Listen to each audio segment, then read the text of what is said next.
A ciência afirma que um corpo enterrado na cal vivo deve virar ossos em poucos dias. A biologia ensina que mortos não se levantam. A linguística garante que ninguém fala idiomas que nunca estudou. Mas a história de São Francisco Xavier nunca obedeceu às leis ordinárias deste mundo. Seja bem-vindo a mais um estudo do canal Santos e Tradições. Vamos juntos nessa jornada conhecer mais sobre os fatos incríveis da história de São Francisco Xavier. Mas existe um lado dessa história que não aparece nos livros seculares. Um lado documentado em processos jurídicos, cartas de navegadores e laudos médicos. Hoje, nós vamos abrir os arquivos sobrenaturais de Francisco Xavier. Caranguejos que devolvem cruzes perdidas, água salgada que se torna doce, mortos que voltam a respirar, multidões que o entendem sem que ele fale suas línguas. E um corpo que a química não conseguiu destruir em quase 500 anos. Se você acha que conhece São Francisco Xavier, prepare-se. Nossa investigação começa em 1546. Estamos nas águas perigosas das Ilhas Molucas, atual Indonésia. Francisco navegava entre as ilhas de Ambão e Ceram numa embarcação pecária. O mar daquela região é traiçoeiro. Uma tempestade tropical atingiu o barco sem aviso. As ondas eram descritas como muralhas de água negra. Marinheiros experientes gritavam, certos de que todos morreriam ali. Francisco tomou uma decisão. Retirou seu crucifixo pessoal, o objeto mais precioso que possuía, e o mergulhou nas águas furiosas. Pediu a Deus que acalmasse o mar. A tempestade parou. Mas, no solavanco do barco, o cordão se rompeu. O crucifixo afundou na escuridão do oceano. Francisco desembarcou em Ceram, salvo, porém devastado. Aquele crucifixo era sua arma espiritual e seu consolo nas noites solitárias. 24 horas depois, algo extraordinário aconteceu. Francisco caminhava pela praia com seu companheiro Fausto Rodrigues. Fausto notou um movimento na areia molhada. Um caranguejo emergia do mar. Mas ele não fugia de lado como o fazem os caranguejos. Ele caminhava diretamente na direção de Francisco e, erguido em suas pinças, como um coroinha levando um objeto sagrado ao altar, estava o crucifixo perdido, limpo e intacto. O animal parou aos pés do santo e esperou. Francisco caiu de joelhos, recuperou a cruz e abençoou a criatura. O caranguejo retornou ao mar. Aqui entra um detalhe fascinante. Naquela região do Indo-Pacífico existe uma espécie chamada Caribdis feriata. Se você observar a carapaça deste animal hoje, verá uma marca natural que lembra uma cruz cristã. Os habitantes locais, católicos ou não, chamam esse crustáceo de caranguejo de São Francisco. Por séculos, muitos se recusaram a comê-lo em sinal de respeito. Seria apenas uma coincidência da natureza ou uma assinatura deixada por Deus na própria biologia? Francisco não dominava apenas a fauna. Testemunhos indicam que ele alterou a própria química da água. Durante uma viagem para a China a bordo da nau Santa Cruz, o estoque de água doce acabou. O calor era sufocante. Cerca de 500 pessoas começaram a sofrer os primeiros sintomas de desidratação. A morte por sede é lenta e agonizante. Francisco ordenou que enchessem os barris com água do mar. A tripulação pensou que ele havia enlouquecido. Água salgada acelera a desidratação. Seria suicídio coletivo. Mas Francisco abençoou os barris. Quando provaram a água, ela havia se tornado doce e fresca. Esse relato não vem de boatos. Durante o processo de canonização em 1616, um marinheiro chamado João Botelho testemunhou. Ele tinha 85 anos na época. Jurou diante do tribunal eclesiástico, sob pena de condenação eterna por perjúrio, que havia bebido daquela água e que foi a água mais doce que provou em toda a sua vida. Mais de 80 testemunhas foram interrogados nesses processos. Não estamos falando de lendas populares. Estamos falando de depoimentos juramentados, registrados nos arquivos do Vaticano. Controlar a natureza impressiona, mas reverter a morte perturba até a mente mais aberta. Os processos de canonização documentam 4 ressurreições atribuídas a São Francisco Xavier. 4 pessoas declaradas mortas que voltaram a respirar. Vamos examinar 2 desses casos. O primeiro ocorreu na Costa da Pescaria, na Índia. Francisco estava prestes a celebrar a missa quando uma multidão irrompeu na igreja aos gritos. Uma mulher trazia nos braços o corpo mole e frio do seu filho. O menino havia caído num poço e se afogado. Não havia respiração, não havia pulso, a morte já havia se instalado. A mãe, desesperada, jogou o corpo aos pés do padre que havia batizado aquela criança. Francisco não fez um discurso. Ele parou, olhou para o céu, fez uma breve oração e tomou a mão gelada do menino. Com voz firme, ordenou: "Em nome de Jesus Cristo, levanta-te." O choque na congregação foi imediato. O menino tossiu a água, abriu os olhos e correu para abraçar a mãe. O segundo caso ocorreu em Colón, na costa indiana. Francisco pregava para uma multidão hostil.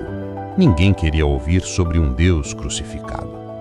Frustrado com a resistência, Francisco tomou uma medida drástica. Ele sabia que um homem havia sido enterrado no dia anterior. Ordenou que abrissem a sepultura. O povo, entre chocado e curioso, obedeceu. Quando levantaram a tampa do caixão, o cheiro da decomposição subiu forte. O corpo já apresentava inchaço. O horror visual e olfativo tomou conta de todos. Não havia dúvida, aquele homem estava morto e o processo de putrefação havia começado. Francisco ajoelhou-se na terra, orou em silêncio, depois ergueu a voz e ordenou: "Em nome de Jesus Cristo, levanta-te." Diante de centenas de testemunhas, o cadáver estremeceu, o inchaço diminuiu. O homem abriu os olhos, sentou-se e saiu do caixão, confuso, mas vivo. Naquele dia, centenas de pessoas pediram o batismo, não por argumentos filosóficos, porque viram a morte ser desfeita diante dos seus olhos. Na teologia católica, esses prodígios não são mágica, são os sinais de que Francisco agia como instrumento direto de Deus. Ele não tinha poder próprio. Ele era um canal tão purificado pelo sacrifício que o poder divino passava através dele sem resistência. Mas talvez o milagre mais intrigante para a mente moderna seja o da comunicação. São Francisco Xavier chegava a lugares onde ninguém falava português, espanhol ou latim. Japão, ilhas remotas da Indonésia, tribos isoladas na Índia. Em suas cartas para Rona, ele mesmo reclamava que se sentia como uma estátua muda, que precisava aprender o ABC como uma criança, que a barreira do idioma era sua maior cruz. No entanto, algo sobrenatural acontecia quando ele subia ao púlpito. Relatos de testemunhas afirmam que, em momentos de grande inspiração espiritual, a barreira do idioma simplesmente se dissolvia.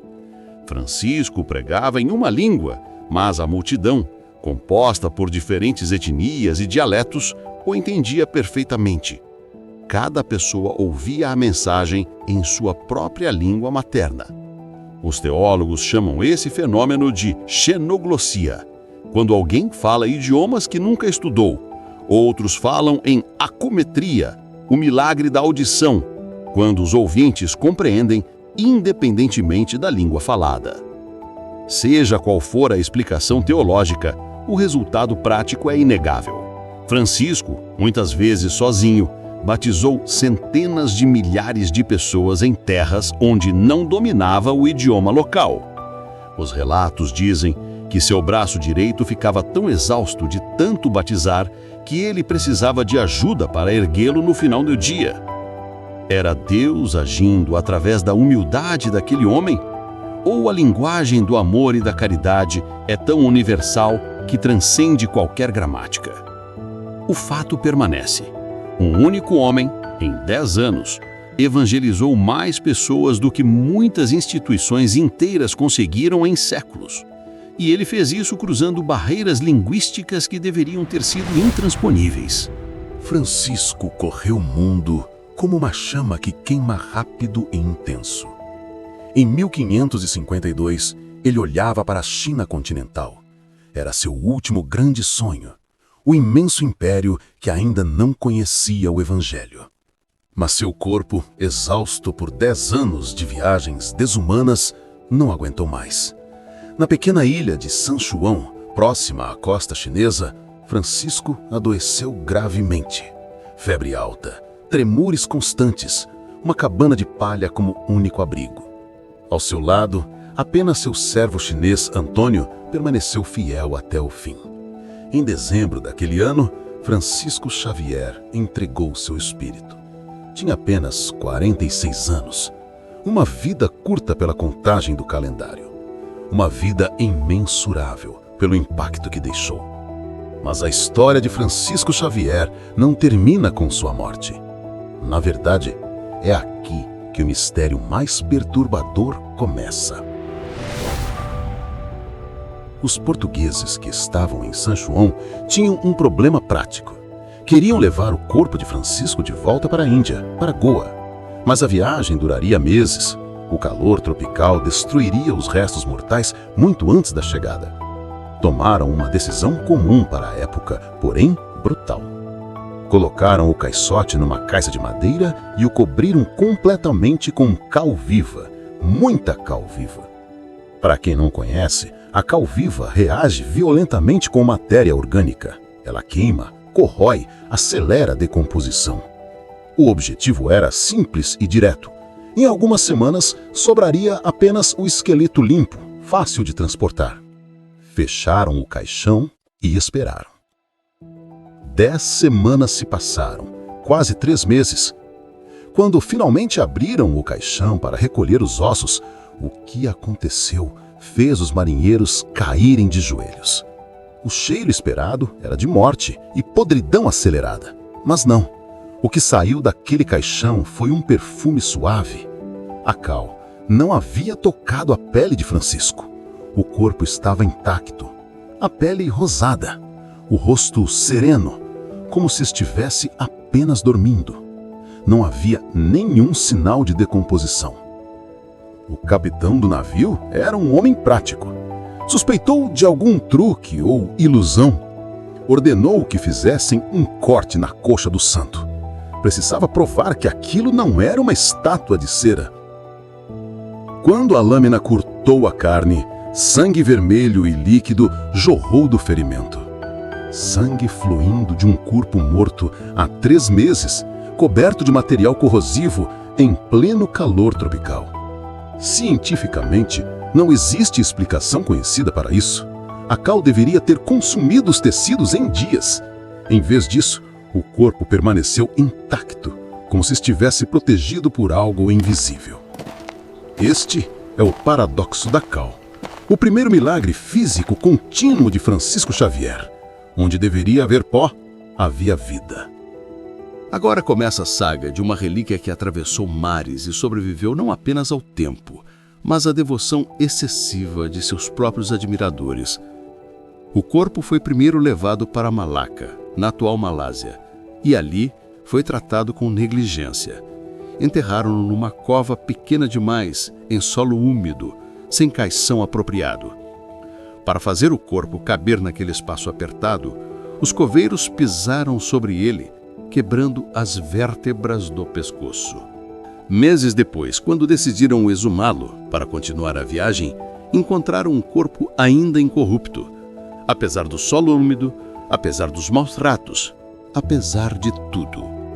Finalmente, em março de 1554, o corpo chegou a Goa, na Índia, e a recepção foi digna de um imperador. Salvas de canhão ecoaram pelo porto. O vice-rei em pessoa veio recebê-lo. Nobres, clérigos e o povo comum ajoelharam-se nas ruas enquanto a procissão passava.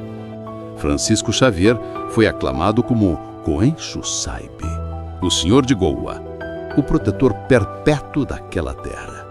O corpo foi depositado na Igreja do Bom Jesus, onde permanece até hoje. Mas a fama de incorruptibilidade atraiu uma devoção tão intensa que se tornou perigosa para o próprio corpo. Em 1554, uma senhora portuguesa chamada Dona Isabel de Caron aproximou-se para beijar os pés do santo, mas ela queria mais do que um beijo. Ela queria uma relíquia para si. Num ato de fervor extremo, ela mordeu e arrancou com os dentes o dedo mindinho do pé direito de Francisco.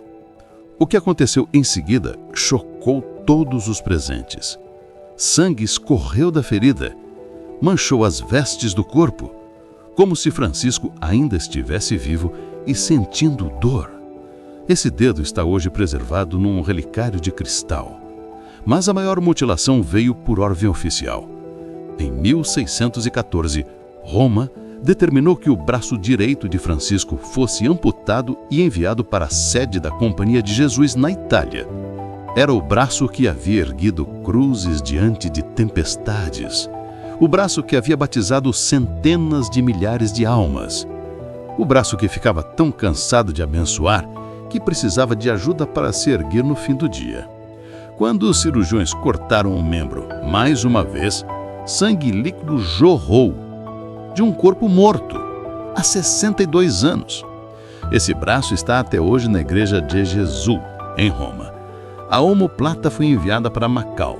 Órgãos internos foram retirados e distribuídos como relíquias por diversas partes do mundo.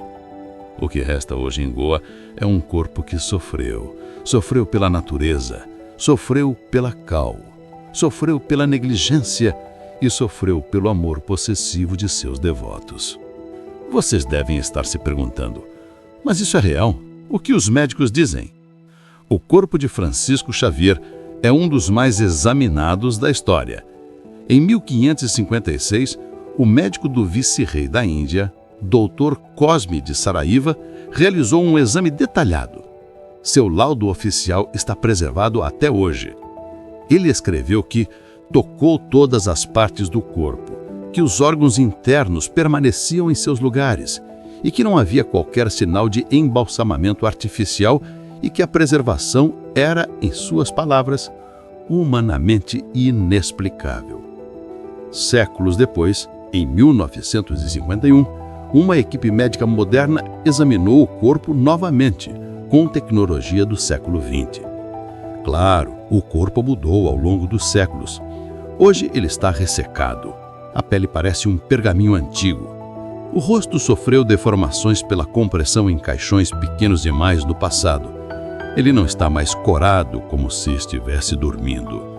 Mas a pergunta permanece: como ele chegou até aqui? Sem embalsamamento artificial. Tendo sido coberto de cal viva, exposto ao calor tropical da Índia, enterrado em solo úmido, tocado por milhões de peregrinos ao longo dos séculos, mutilado diversas vezes, a estrutura se mantém. É um desafio contínuo às leis da entropia, um estado de preservação que a ciência consegue descrever, mas que as circunstâncias históricas tornam inexplicável. O poder de Francisco Xavier não se limitava ao sobrenatural biológico. Ele se estendia ao geopolítico. Em 1683, o exército maratha cercou Goa. Eram milhares de guerreiros ferozes liderados pelo temível rei Sambhaji. Os portugueses estavam em desvantagem absurda. A queda da cidade parecia questão de horas. O vice-rei Francisco de Távora não tinha mais soldados suficientes, não tinha mais estratégias. Ele tinha apenas o santo. Num ato de desespero e fé, foi até a Basílica do Bom Jesus. Mandou abrir o caixão de prata onde repousava Francisco Xavier. Num gesto dramático, retirou seu bastão de comando, o símbolo máximo de sua autoridade como governante, e colocou-o nas mãos do santo morto. Disse em voz alta que a partir daquele momento, São Francisco Xavier era o governador de Goa, que ele, e não mais nenhum homem vivo, defendesse sua terra. Na manhã seguinte, sem qualquer explicação militar lógica, o exército maratha recuou. Sambhaji precisou retornar às pressas para defender seu próprio território de um ataque surpresa dos mogóis. Goa foi salva. E desde aquele dia, os habitantes locais afirmam que sempre que a cidade está em perigo, o santo abre os olhos. Hoje, a cada 10 anos, o caixão de prata é aberto para a exposição solene. Milhões de peregrinos vêm de todo o mundo. Católicos, hindus, muçulmanos. Filas quilométricas se formam por dias. Eles não vão apenas ver um homem com um corpo incorrupto. Eles vão porque sentem que ele ainda está lá. Ao investigarmos esses arquivos sobrenaturais, ficamos diante de uma interrogação que não se cala. Como explicar o caranguejo? Como explicar a água transformada? Como explicar mortos que voltam a respirar? Como explicar multidões que entendem sermões em línguas que desconhecem? Como explicar um corpo que resistiu à cal, à umidade, ao tempo e às mutilações? Talvez a resposta esteja naquela pergunta que Inácio de Loyola fez ao jovem Francisco décadas antes. De que vale ao homem ganhar o mundo inteiro e perder a sua alma? São Francisco Xavier não ganhou o mundo. Ele renunciou a ele. E ao renunciar às ambições terrenas, parece ter recebido autoridade sobre as próprias leis da natureza. A vida dele nos deixa uma pergunta inquietante. Se um homem, com fé do tamanho de um grão de mostarda, pode mover montanhas e parar tempestades, o que nos impede de vivermos pelo menos uma fração dessa audácia? São Francisco Xavier não foi um santo de vitrine. Ele foi o fogo que incendiou o Oriente. E, pelo visto, esse fogo ainda não se apagou. O corpo que descansa na Basílica do Bom Jesus em Goa continua sendo um testemunho silencioso, um lembrete físico de que a realidade é mais vasta e mais misteriosa do que os nossos olhos conseguem perceber. Se você foi tocado por esses relatos, compartilhe este vídeo. Inscreva-se no canal. Nós trazemos a história que os livros esqueceram e que a fé preservou. Deixe seu like e a sua oração nos comentários se você acredita que Deus ainda age no mundo. Nos vemos na próxima investigação sagrada. Que São Francisco Xavier interceda por nós. Fiquem com Deus.